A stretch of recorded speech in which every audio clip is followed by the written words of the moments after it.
Price Lord. எல்லாரும் எப்படி இருக்கீங்க? இந்த வாரம் நம்ம எதை பற்றி பார்க்க போகிறோம் அப்படின்னா கீழ்ப்படிதல் பற்றி தான் பார்க்க போகிறோம். கீழ்ப்படிதல் அப்படின்றது நம்மளோட வாழ்க்கையில் ரொம்ப முக்கியம். அதே மாதிரி யாருக்கு கீழ்ப்படுகிறோம் அப்படின்றது ரொம்ப முக்கியம். தேவனுக்கு கீழ்ப்படுகிறோமா இல்லை சத்துருக்கு கீழ்ப்படுகிறோமா அப்படின்றது ரொம்ப முக்கியம். ஸோ கீழ்ப்படுகிறது ரொம்ப நல்ல விஷயம். ஆனால் நீங்கள் ஒரு விஷயத்த நீங்கள் செய்ய போகிறீங்க, ஒருத்தவங்க சொல்லி செய்ய போகிறீங்க அப்படின்னா அந்த வார்த்தை தேவனிடத்துல இருந்து வருதா இல்லை சத்ருவின் இடத்துல இருந்து வருதா, இது தேவனுக்கு பிரியமான காரியமா அவருக்கு சித்தமான காரியமான அவரிடத்துல கேட்டு அப்புறமா அந்த காரியத்துக்கு நீங்க செயல்படுங்க. அப்போ நீங்க கர்த்தருக்கு கீழ்ப்படுறீங்க அப்படின்னு அர்த்தம். ஸோ இந்த வாரம் நம்ம என்ன ஸ்பெஷலாக பார்க்க போறோம் அப்படின்னா எப்படி கீழ்ப்படியணும் அப்படின்றத பார்க்க போறோம். நம்ம கண்ணை மூடிட்டு கீழ்ப்படியணும். எப்படின்னா ஒரு சின்ன குழந்தை அதாவது ரொம்ப குழந்தை இல்லை, அந்த கொஞ்சம் நடக்கிற ஸ்டேஜ் வர குழந்தைங்களை நீங்கள் மேலே ஏற்றி நிறுத்தி வச்சுட்டு கீழே குதி அப்பா பிடிச்சுக்கிறேன் அப்படின்னு சொன்னால் அந்த குழந்தை கண்ணை மூடிட்டு நம்பி உடனே டக்குன்னு குதிக்கும். ஆனால் இதுக்கு முன்னாடி அந்த அப்பா கீழே போட்டிருந்தா அப்படின்னா அந்த குழந்தை கொஞ்சம் தயங்கும். இதே மாதிரி தான் நம்மளோட வாழ்க்கையில் ஏசப்பா எந்த ஒரு சூழ்நிலையுமே நம்மளை கைவிட்டதே கிடையாது. ஸோ எப்படி அந்த அப்பாவை நம்பி அந்த குழந்தை அப்படியே கண்ணை மூடி குதிக்குதோ அதே மாதிரி நம்மளும் தேவனை நம்பி அவர் என்ன செய்ய சொல்கிறாரோ அதை அப்படியே செய்யணும். உங்களுக்கு அது எப்படி செய்யணும்னு தெரியலனாலும் பரவாயில்ல, அதுக்கான சோர்ஸ் இல்லைனாலும் பரவாயில்ல, என்னவா இருந்தாலும் கண்ணை மூடி செய்யுங்க.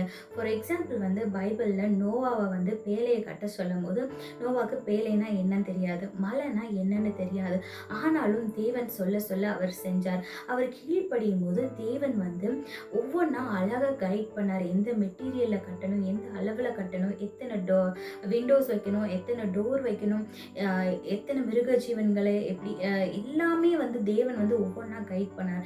ஸோ நீங்கள் உங்களுக்கு என்ன ஐடியாவே இல்லை, ஏசப்பா என்னமோ செய்ய சொல்கிறாரு, ஆனால் எனக்கு என்னன்னே தெரியலையே, என்கிட்ட சோர்ஸ் இல்லை அப்படின்னா என்னன்னு தெரியல, அவர் சொல்கிற பாஷையே எனக்கு புரியல அப்படின்னாலும் பரவாயில்ல, கண்ணை மூடி தேவன் என்ன சொல்கிறாரோ அதில் அடி எடுத்து வைங்க.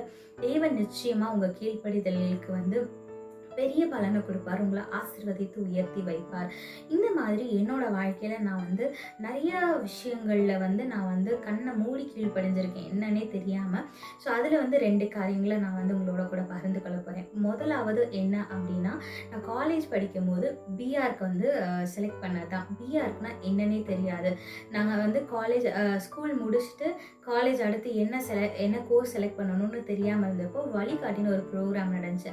அந்த ப்ரோக்ராமுக்கு போனப்போ கேர்ள்ஸ்க்கு பிஆர்க்கு நல்ல ஒரு குரூப்பு அப்படின்னா வீட்லேயே உட்காந்து சம்பாதிக்கலாம் அப்படின்னு சொல்லி ரெக்கமெண்ட் பண்ணாங்க. ஆனால் பிஆர்க்குனா என்னன்னு தெரியாது, அதில் மேக்ஸ் இல்லை. ஃபஸ்ட் இயரில் ஃபஸ்ட்டு செமஸ்டரில் மட்டும்தான் மேக்ஸ் வரும் சொன்ன அந்த ஒரு நம்பிக்கையினால நான் மேக்ஸே வரக்கூடாதுன்றனால அந்த கோர்ஸ் எடுக்கலாம் அப்படின்னு நினச்சேன். அதே மாதிரி எங்கள் அப்பாவும் வேறு யாரோ ஃப்ரெண்ட் ரெக்கமெண்ட் பண்ணாங்க அப்படின்னு சொல்லவும் ஓகே இது தெய்வ சித்தம் தான் போல் அப்படின்னு சொல்லிட்டு நாங்கள் அந்த பிஆருக்கு சூஸ் பண்ணி அதுக்கு கோச்சிங் கிளாஸ்லாம் போய் அப்படி இப்படி நடந்துச்சு. இதில் எனக்கு சுத்தமாக ஐடியா கிடையாது. பிஆர்க்குனா என்ன, அதில் என்ன செய்வாங்க எதுவுமே இல்லை. எனக்கு தெரிஞ்ச ஒரே விஷயம் அதில் மேக்ஸ் இல்லை. ப்ளஸ் இது ஏசப்பா இந்த குரூப் எடுக்க சொல்லியிருக்காரு, ஸோ நான் எடுக்கிறேன் அப்படின்னு சொல்லிட்டு விசுவாசத்தோட கால் எடுத்து வச்சாச்சு. 12th ரிசல்ட் வரும்போது தான் பூகம்பமே. லீவில் 3 மாதம் கோச்சிங் போய் நாட்டா எக்ஸாம் எழுதினா தான் அந்த பிஆர் கோர்ஸ் ஜாயின் பண்ண முடியும். இதில் பாஸ் ஆனால் தான். இந்த எக்ஸாமுக்கு எல்லாம் ப்ரிப்பேர் பண்ணிக்கிட்டு இருக்கேன். ரிசல்ட் வருது. ரிசல்ட் வந்தால் மேக்ஸில் 70, இங்கிலீஷில் 185 அபவ் சம்திங். ஆனால் இந்த பிஆர்க்கு சேரணும், இந்த நாட்டா எக்ஸாம் எழுதணும் அப்படின்னா இங்கிலீஷ்லேயும் மேக்ஸ்லேயும் மார்க் அதிகமாக இருக்கணும், 100க்கு மேலே இருக்கணும். இங்கிலீஷில் இருக்குது ஆனால் மேக்ஸில் ஜஸ்ட் பாஸு. அப்படி சொல்லும் போது அந்த சார் ஃபோன் இந்த மாதிரி மார்க் சொல்லும் போது நீ எழுத முடியாது நாட்டா எக்ஸாம்.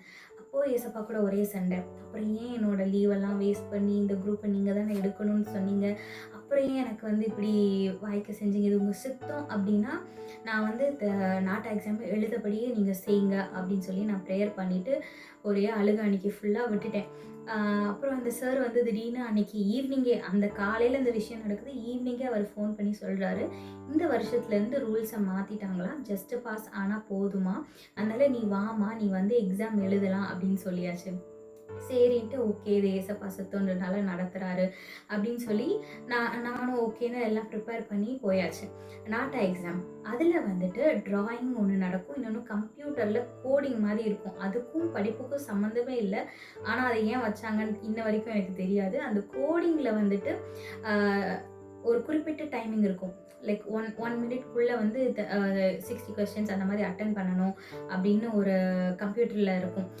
அது வந்து ரொம்ப பதட்டமாக இருக்கும்.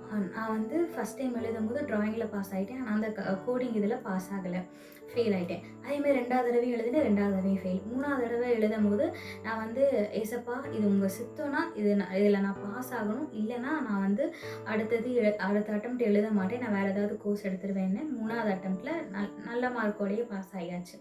ஸோ இதே மாதிரி ஒவ்வொரு விஷயத்துலையும் இது என்னன்னே தெரியலனாலும் நான் அவரை நம்பி நான் கால் எடுத்து வைக்கும்போது தேவன் வந்து ஒவ்வொரு விஷயத்துலையும் எப்படி நோவாக்கு வந்து கைடன்ஸ் கொடுத்து நடத்தினாரோ அதே மாதிரி எனக்கு கைடன்ஸ் கொடுத்து நடத்தினாரு. இதில் வந்து இன்னொரு விஷயம் என்ன அப்படின்னா, ஃபஸ்ட் இயரில் ஃபஸ்ட்டு செமஸ்டரில் மட்டும்தான் மேக்ஸ் வரும்னு சொல்லியிருந்தேன் இல்லையா, அந்த மேக்ஸில் வந்துட்டு ஃபஸ்ட்டு செமஸ்டரில் கிளியர் பண்ணலை அப்படின்னா ஃபைனல் இயர் ஆனாலும் அதை கிளியர் பண்ணுறது ரொம்ப கஷ்டம் அப்படின்னு சொல்லி பயமுறுத்தி அனுப்புனாங்க. எங்களோட சீனியர்ஸ்லேயே நிறையா பேர் வந்துட்டு அதை வந்து கிளியர் பண்ணாமல் வச்சுருந்தாங்க. எனக்கு ரொம்ப பயமாயிருச்சு.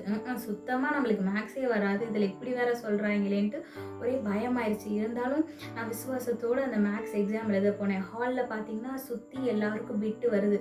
ஆனால் நான் வந்து சரி ஏசப்பா நம்மளை கூட்டிகிட்டு வந்திருக்காரு, ஏசப்பா நம்மளுக்கு ஹெல்ப் பண்ணுவாருன்னு சொல்லிட்டு விசுவாசத்தோடு அந்த பிட்டு எதுவும் வாங்காமல் பார்க்காம எனக்கு என்ன தெரியுதோ அதை எழுதி விட்டுட்டு வந்துட்டேன். ரிசல்ட் வரும்போது யாருக்குமே நம்ப முடியல. எங்கள் அம்மா நிஜமா பாஸான்னு கேட்டாங்க. அந்த அளவுக்கு நல்ல மார்க்கோட வேற, ஜஸ்ட் பாஸ்லாம் இல்லை, ஸ்கூலில் ஆன மாதிரி நல்ல மார்க்கோட 80% நினைக்கிறேன், 80%ஓட நல்ல மார்க்கோட என்னை வந்து ஏசப்பா வந்து மேக்ஸில் பாஸ் பண்ண வச்சாரு.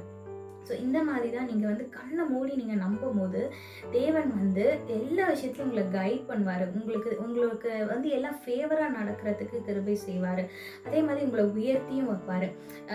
நான் வந்து யாருமே நம்பலை, மேக்ஸில் நான் பாஸ் ஆகிட்டேன்னு சொல்லும்போது யாருமே நம்பலை. ஏன்னா நான் எவ்வளோ மேக்ஸில் ரொம்ப மோசம் அப்படின்றது எல்லாருக்குமே தெரியும். ஸோ அந்த அளவுக்கு தேவன் வந்து என்னை உயர்த்தி வச்சார். என்னை ஏளனமாக பார்த்தவங்க, என்னை கிண்டல் பண்ணாங்க, இவன் எங்கே மேக்ஸில் பாஸ் ஆக போகிறான்னு சொல்லி கிண்டல் பண்ணவங்க முன்னாடிலாம் தேவன் என்னை உயர்த்தி வச்சார். இது ஃபஸ்ட்டு. செகண்ட் வந்து என்னது அப்படின்னா இந்த ஊழியம் தான். எனக்கு வந்து பப்ளிக் ஸ்பீக்கிங்னா ரொம்ப பயம். எனக்கு எங்கேனாலும் பேசுறது வந்து ரொம்ப பயம். என்னோட க்ளோஸ் சர்க்கிள்ஸ்குள்ளே வந்து நான் நல்லா பேசிடுவேன். ஆனால் வெளியே யார்கிட்ட புதுசாக பேசணும் அப்படின்னா எனக்கு சுத்தமாக வராது. ஸோ ஏசப்பா வந்து இதை செய்ய சொல்லும் போது நான் ரொம்ப யோசித்தேன். நான் பைபிளும் இது வரைக்கும் முழுசாக வாசிச்சதில்லை, எனக்கு பெருசாக வசனமும் தெரியாது, நீங்கள் என்ன பண்ண சொல்கிறீங்க எனக்கு ஒன்றும் புரியலையே அப்படின்னு சொல்லிட்டு சரி ஏசப்பா சொல்கிறாரு அப்படின்னு சொல்லிட்டு ஆரம்பிச்சது தான் இந்த லிவிங் வேர்ட். இப்போது தேவன் வந்து என் மூலமாக நிறைய ஜனங்கள் இல்லைனாலும் ஒரு சில ஆத்துமாக்களை தேவன் வந்து அழகாக நடத்துகிறார். அவங்க சொல்கிற சாட்சியெல்லாம் கேட்கும்போது எனக்கு ரொம்ப சந்தோஷமாக இருக்கும். ஸோ ஸ்டார்டிங்கில் நான் சொல்லும் போது வெறும் வசனத்தை தான் வாசித்து மட்டும்தான் விட்டேன். சும்மா இன்றைய வேத வசனம் சொல்லி ஒரு வசனத்தை வாசிச்சுட்டு அதோடு முடிச்சிருவேன். ஆனால் கொஞ்சம் கொஞ்சமாக தேவன் எனக்கு வந்து கரேஜ் கொடுத்து, எனக்கு கைடன்ஸ் கொடுத்து, வார்த்தைகளை கொடுத்து, அந்த வார்த்தையை எப்படி எக்ஸ்பிளைன் பண்ணணும் அப்படின்னு சொல்லி ஒவ்வொரு ஸ்டெப்பாக நடத்தி இம்மட்டும் இந்த ஊழியத்தில் என்னை வழி நடத்தி வந்திருக்கிறார். ஸோ இதுதான் என்னோடய வாழ்க்கையில் வந்து தேவனை நான் கண்ணை மூடி எனக்கு தெரியலனாலும் நீங்கள் சொல்கிறீங்க நான் செய்கிறேன், நீங்கள் பார்த்துக்கோங்கன்னு நான் நடந்த காரியங்கள். ஸோ இதே மாதிரி உங்களோட வாழ்க்கையிலையும் நீங்கள் வந்து கீழ்ப்படிய பழகும் போது தேவன் நிச்சயமாக உங்களை உயர்த்தி வைப்பார். எப்படி வந்து நோவாவை அந்த காலத்தில் வந்து அவர் கீழ்ப்படியும் போது அவரை வந்து அந்த அழிவுலேருந்து காப்பாற்றினாரோ, அவர் கீழ்ப்படிந்தனால அவர் குடும்பத்தையும் காப்பாற்றினாரு. ஸோ நீங்கள் கீழ்ப்படுகிறது மூலமாக உங்களை மட்டும் இல்லை, உங்களோட ஜென்ரேஷன்ஸையும் தேவன் வந்து பாதுகாப்பார். நீங்கள் கீழ்ப்படுகிறதுனால உங்கள் ஜென்ரேஷன்ஸையும் கனப்படுத்துவார், மேன்மைப்படுத்துவார். அதனால் தேவன் எது சொன்னாலும் கண்ணை மூடி கீழ்ப்படிந்து பழகுங்க. ஆனால் நீங்கள் கீழ்ப்படுகிறதுக்கு முன்னாடி அது நிஜமாவே தேவன் தான் சொல்கிறாரா அப்படின்னு 1க்கு 2 முறை ஏசப்பா இது உங்கள் சித்தம் தானா, நீங்கள் தான் அதை சொல்கிறீங்களா அப்படின்றத நீங்கள் வந்து ஒரு கன்ஃபர்மேஷன் பெற்றுக்கொண்டு அவருக்கு கீழ்ப்படிங்க. நிச்சயமாக தேவன் உங்களை உயர்த்தி, உங்களை கனப்படுத்தி, உங்களை ஆசீர்வாதமாயிருப்பார். கர்த்தர் உங்களோடு கூட இருந்து உங்களை ஆசீர்வதித்து பாதுகாத்து வழி நடத்துவாராக. ஆமென்.